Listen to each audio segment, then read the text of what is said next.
Hey guys, welcome back. We have another one here. We have rubbing alcohol. And I know that it's summertime. I know that mosquitoes and stuff are out, but this really works.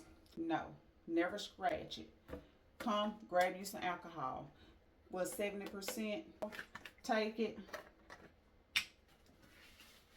put it on a clean cloth, paper towel, or a rag. Don't pour a whole lot on it, but just pour a generous amount on it. And you want to take it and just scrub.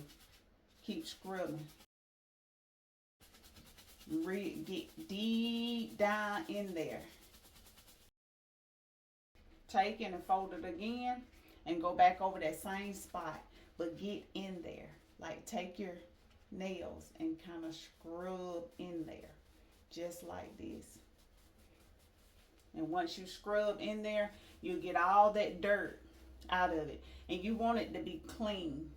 And once it's clean, you can't tell if you were bitten and the itch vanishes. So guys, here's a hack that you guys can use. So try this here during the summertime. You'll thank me later.